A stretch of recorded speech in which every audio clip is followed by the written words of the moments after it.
भगवद गीता 5वां अध्याय का शेष भाग हिंदी में सुनिए। जो पुरुष सब कर्म को परमात्मा में अर्पण करके और आश्रित को त्याग करके कर्म करता है, वह पुरुष जल से कमल के पत्ते की भांति पाप से लिप्त नहीं होता। संपूर्ण कर्म को परमात्मा अर्पण करना क्या है?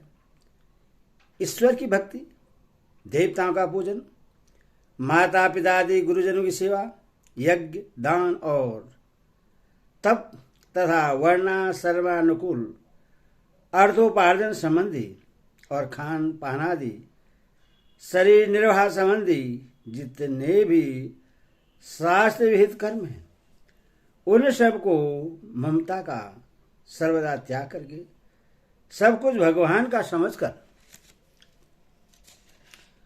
उन्हीं के लिए उन्हीं की आज्ञा और इच्छा के अनुसार जैसे वे कराएं वैसे ही कठपुतली की भांति करना, परमात्मा में इन सब कर्मों का अर्पण करना है। आसक्ति को छोड़कर कर्म करना क्या है? स्त्री, पुत्र, धन, ग्रह आदि भोगों की समस्त सामग्रियों में, स्वर्ग आदि लोगों में, शरीर में, समस्त क्रियाओं में एवं मान, बड़ाई और प्रतिष्ठा आदि में सब प्रकार से आसक्ति का त्याग करके उपयुक्त प्रकार से कर्म करना ही आसक्ति छोड़कर कर्म करना है। कर्म योगी तो शास्त्र विहित सत्कर्म ही करता है। वह पाप कर्म तो करता ही नहीं और बिना पाप कर्म किए पाप से लिप्त होने की आशंका नहीं होती। फिर यह कैसे कहा गया है कि वह पापों से लिप्त नहीं होता? विहित कर्म भी सर्वदा निर्दोष नहीं होते। आरंभ मात्र में ही हिंसादि के संबंध से कुछ न कुछ पाप हो ही जाते हैं। इसलिए भगवान ने कहकर कर्मों के आरंभ को सदोष बतलाया है। अतः जो मनुष्य फल, कामना, आसक्ति के बस होकर भोग और आराम के लिए कर्म करता है, वह पापों से कहीं बच नहीं सकता। कामना और आसक्ति ही मनुष्य के बंधन में हेतु है। इसीलिए जिसमें कामना और आसक्ति का सर्वदा अभाव हो गया है, वह पुरुष कर्म करता हुआ भी पाप से लिप्त नहीं होता। यह कहना ठीक ही है। कर्म योगी मम तत्व बुद्धि रहित केवल इंद्रिय, मन, बुद्धि और शरीर द्वारा भी आसक्ति को त्याग कर अंतकरण की शुद्धि के लिए कर्म करते हैं। यहाँ केवल इस विशेषण का क्या अभिप्राय है? इसका संबंध केवल इंद्रियों से ही है या मन, बुद्धि और शरीर से भी? यहाँ केवल यह विशेषण ममता के अभाव का घोतक है और यहाँ इंद्रियों के विशेषण के रूप में दिया गया है, किंतु मन, बुद्धि और शरीर से भी इसका संबंध कर लेना चाहिए। अभिप्राय यह है कि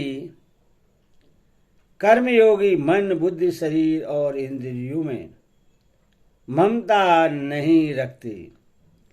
वे इन सब को भगवान को ही वस्तु समझते हैं और लौकिक स्वार्थ से सर्वदा रहित होकर निष्काम भाव से भगवान की प्रेरणा के अनुसार जैसे वे कराते हैं वैसे ही समस्त कर्तव्य कर्म करते रहते हैं। सब कर्म को ब्रह्मा में अर्पण करके अनासक्त रूप से ही उनका आचरण करने के लिए तो 10वें श्लोक में भगवान ने कह ही दिया था। फिर यह दोबारा वही आसक्ति के त्याग की बात किस प्रयोजन से कही? कर्म को ब्रह्मा में अर्पण करने तथा आसक्ति का त्याग करने की बात तो भगवान ने अवश्य ही कह दी थी, परंतु वह भक्ति प्रधान कर्म योगी का वर्णन है।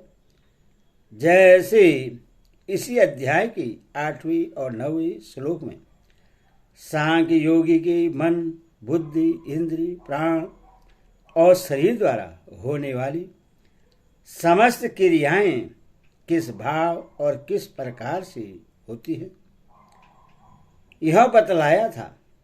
वैसे ही कर्म प्रधान कर्मयोगी की क्रियाएं किस भाव और किस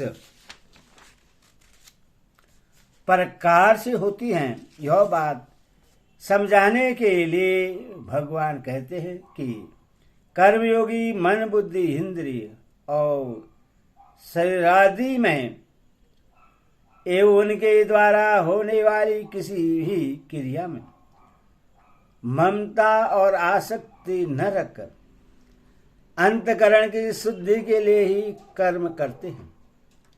इस प्रकार कर्म प्रधान कर्मयोगी के कर्म का भाव और प्रकार बतलाने के लिए ही यहाँ पुनः आसक्ति के त्याग की बात कही गई है। इस प्रकार से कर्म करने वाला भक्ति प्रधान कर्मयोगी पापों से लिप्त नहीं होता और कर्म प्रधान कर्मयोगी का अंतकरण शुद्ध हो जाता है।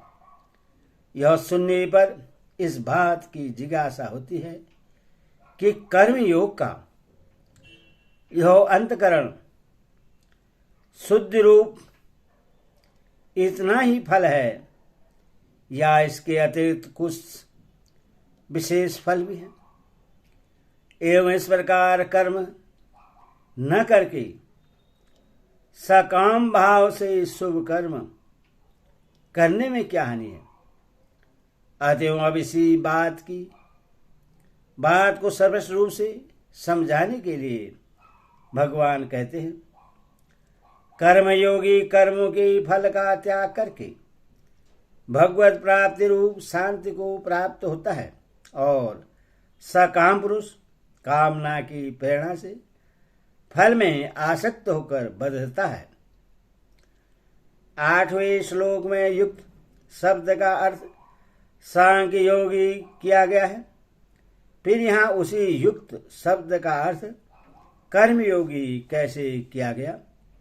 शब्द का अर्थ प्रकरण के अनुसार हुआ करता है। इसी न्याय से गीता में युक्त शब्द का भी प्रयोग प्रसंगानुसार भिन्न भिन्न अर्थों में हुआ है। युक्त शब्द पुंज धातु से बनता है जिसका अर्थ जुड़ना होता है। दूसरे अध्याय के 61वें श्लोक में युक्त शब्द सेमी के अर्थ में आया है। 6ठे अध्याय के 8वें श्लोक में भगवत प्राप्त तत्व ज्ञानी के लिए।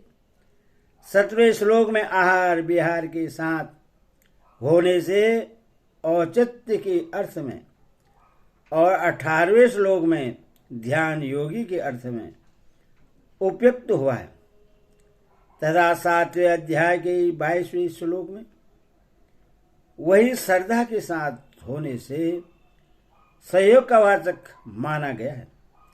इसी प्रकार इस अध्याय के 8वें श्लोक में यह सांख्य योग के अर्थ में आया है। वहां समस्त इंद्रियां अपने अपने अर्थ में बरत रही है। ऐसा समझकर अपने को कर्तापन से रहित मानने वाले तत्व के पुरुष को युक्ति कहा गया है। इसलिए वहां उसका अर्थ सांख्य योगी मानना ही ठीक है, परंतु यहाँ युक्त शब्द सब कर्मों के फल का त्याग करने वाले के लिए आया है। अतएव यहाँ इसका अर्थ कर्मयोगी ही मानना होगा। यहाँ नैष्ठिक की शांति का अर्थ भगवत प्राप्ति रूप शांति कैसे किया गया। नैष्ठिकी शब्द का अर्थ निष्ठा से उत्पन्न होने वाली होता है। इसके अनुसार कर्मयोग निष्ठा से सिद्ध होने वाली भगवत प्राप्ति रूप शांति को नैष्ठिक शांति कहना उचित ही है। यह उपयुक्त शब्द का अर्थ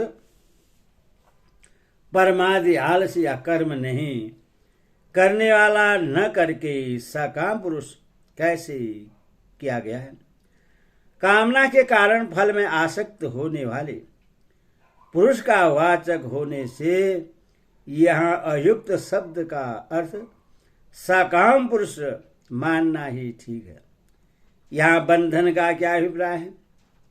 सकाम भाव से किए हुए कर्मों के फलस्वरूप बार बार देव मनुष्य आदि योनियों में भटकना ही बंधन है। यहाँ यह बात कही गई है कि कर्मयोगी कर्मफल से न बचकर परमात्मा की प्राप्ति रूप शांति को प्राप्त होता है और सकाम पुरुष फल में आसक्त होकर जन्म मरण रूप बंधन में पड़ता है। किंतु यह नहीं बताया कि सांख्य योगी का क्या होता है। अतएव अब सांख्य योगी की स्थिति बतलाते हैं। अंतकरण जिसके बस में है ऐसा सांख्य योग का आचरण करने वाला पुरुष न करता हुआ और न करवाता हुआ भी 9 द्वारों वाले शरीरों घर में सब कर्मों को मन से त्याग कर आनंद पूर्वक सच्चिदानंद घन परमात्मा के स्वरूप में स्थित रहता है। जब सांख्य योगी शरीर इंद्रिय और अंतकरण को मायामय समझता है, इससे उसका कुछ संबंध ही नहीं रह जाता, तब उसे देही और वंशी क्यों कहा गया। यदि भी सांख्य योगी का उसकी अपनी दृष्टि से शरीर इंद्रिय और अंतकरण से कुछ भी संबंध नहीं रहता, वह सदा सच्चिदानंद घन परमात्मा में ही अभिन्न रूप से स्थित रहता है। तथापि लोक दृष्टि में तो वह शरीरधारी ही दिखता है, इसीलिए उसको देही कहा गया है। इसी प्रकार 14वें अध्याय के 20वें श्लोक में गुणातीत के वर्णन में भी देही शब्द आया है तथा लोक दृष्टि से उसके मन बुद्धि और इंद्रियों की चेष्टाएं नियमित रूप से शास्त्रानुकूल और लोक संग्रह की उपयुक्त होती है, इसीलिए उसे वंशी कहा है। वहां एवं किस भाव का घोतक सांख्य योग का शरीर और इंद्रियों में अहम भाव न रहने के कारण उनके द्वारा होने वाले कर्मों का वह कर्ता नहीं बनता और ममतत्व न रहने के कारण वह करवाने वाला भी नहीं बनता, अतः न कुर्वंत और न कार्यन के साथ एवं का प्रयोग करके यह भाव दिखलाया है कि सांख्य योगी में अहंता ममता का सर्वदा अभाव होने के कारण वह किसी प्रकार भी शरीर इंद्रिय और मन आदि के द्वारा होने वाले कर्मों का करने वाला या करवाने वाला कभी नहीं बनता। यहाँ 9 द्वारी पूरी आस्ते अर्थात 9 द्वारों वाले शरीर रूप पूर्व में रहता है। ऐसा अन्वय न करके 9 द्वारी पूरे सर्वकर्माणि मनसा संयश अर्थात 9 द्वारों वाले शरीर रूप पूर्व में सब कर्मों को मन से छोड़कर इस प्रकार अन्वय क्यों किया गया? 9 द्वार वाले शरीर पूर्व में रहने का प्रतिपादन करना सांख्य योगी के लिए कोई महत्व की बात नहीं है, बल्कि उसकी स्थिति के विरुद्ध है। शरीर पूर्व में तो साधारण मनुष्य की भी स्थिति है ही। इस समय महतत्व की कौन सी बात है? इसके विरुद्ध शरीर पूर्व में यानी इंद्रादि प्राकृतिक वस्तु में कर्म के त्याग का प्रतिपादन करने से सांख्य योगी का विशेष महत्व प्रकट होता है, क्योंकि सांख्य योगी ही ऐसा कर सकता है, साधारण मनुष्य नहीं कर सकता। अतएव जो अन्वय किया गया है वही ठीक है। यहाँ इंद्रियादि के कर्मों को इंद्रियादि में छोड़ने के लिए न कहकर 9 द्वार वाले शरीर में छोड़ने के लिए क्यों कहा? 2 आंख, 2 कान, 2 नासिका और 1 मुख, ये 7 ऊपर के द्वार तथा उपस्थ और गुदा, ये 2 नीचे के द्वार, इंद्रियों के गोलक रूप इन 9 द्वारों का संकेत किए जाने से यहाँ वस्तुतः सब इंद्रियों के कर्म को इंद्रियों में ही छोड़ने के लिए कहा गया है, क्योंकि इंद्रादि समस्त कर्म कारकों का शरीर ही आधार है। अतएव शरीर में छोड़ने के लिए कहना कोई दूसरी बात नहीं है। जो बात 8वें और 9वें श्लोक में कही गई है वही यहाँ कही गई है, केवल शब्दों का अंतर है। वहाँ इंद्रियों की क्रियाओं का नाम बतलाकर कहा है, यहाँ उनके स्थानों की ओर संकेत करके कहा है। इतना ही भेद है, भाव में कोई भेद नहीं है। हरि ओम तत्सत। हरि ओम।